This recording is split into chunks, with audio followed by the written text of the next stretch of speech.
नमस्कार मित्रांनो, स्वागत आहे तुमचं नॉलेज विथ KP या यूट्यूब चॅनलमध्ये. तर मित्रांनो, व्हिडिओ सुरू करण्याआधी तुम्ही नॉलेज विथ KP या यूट्यूब चॅनलला सबस्क्राईब केलं नसेल तर सबस्क्राईब करा आणि बेल आयकॉन दाबायला विसरू नका. तर मित्रांनो, चंद्रग्रहणाबद्दल लोकांच्या मनात अनेक गैरसमज आणि अंधश्रद्धा आहेत. अनेकदा असं म्हटलं जातं की चंद्रग्रहणानंतर सुनामी येते किंवा मोठं वादळ येतं असा सुद्धा समज आहे. पण तुम्हाला याबाबत म्हणजेच चंद्रग्रहणाशी निगडीत काही गोष्टी माहीत आहेत का? आज आम्ही तुम्हाला या गैरसमजांशी निगडीत सत्य काय आहे ते सांगणार आहोत. चला तर मग जाणून घेऊया, चंद्रग्रहणानंतर खरंच सुनामी येते, हे कितपत सत्य आहे ते. 2020 या वर्षाचं पहिलं चंद्रग्रहण 10 जानेवारीला रात्री 10:37 सुरू होईल.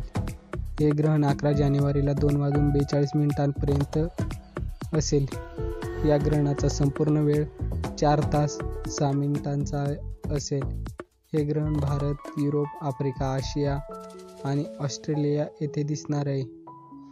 जेव्हा सूर्य आणि चंद्र यांच्यामध्ये पृथ्वी येते तेव्हा चंद्रग्रहण लागतं. म्हणजेच चंद्राच्या संपूर्ण एका भागावर सूर्याचा प्रकाश पडत नाही, त्यावेळी चंद्रग्रहण असतं. पण चंद्रग्रहणामुळे कधीच सुनामी येत नाही. पण लोकांच्या मनात अनेक गैरसमज असतात, त्यामुळे एका प्रकारचं भीतीचं वातावरण निर्माण झालेलं असतं. चंद्रग्रहणामुळे सुनामी येईल असं अनेकांना वाटत असतं. प्रत्यक्षात असं काहीही होत नसतं. चंद्रग्रहणाच्या वेळी चंद्र लाल का दिसतो? ज्यावेळी चंद्रग्रहण असते त्यावेळी चंद्रावर सूर्याचा प्रकाश पडत नसतो, त्यामुळे लाल रंग दिसून येतो. यावेळी सूर्य, पृथ्वी, चंद्र एकाच रांगेमध्ये असतात. याचा परिणाम कसा होतो? नासाच्या शास्त्रज्ञांच्या अनुसार ग्रहणामुळे कोणतेही आजारपण उद्भवत नाही. शारीरिक किंवा मानसिक स्थितीवर कोणताही नकारात्मक परिणाम उद्भवत नाही.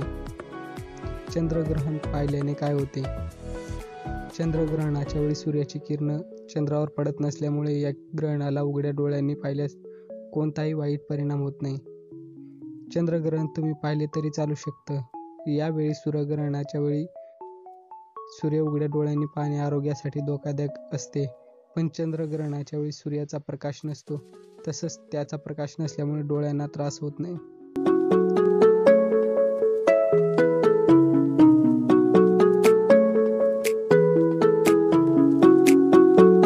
चंद्रग्रहणाबद्दल ज्या काही अंधश्रद्धा आहेत त्या मनातून काढून टाकाव्या. तसंच मित्रांनो, हा व्हिडिओ तुम्हाला कसा वाटला ते कमेंटद्वारे नक्की कळवा आणि व्हिडिओला लाईक, शेअर करायला विसरू नका. धन्यवाद.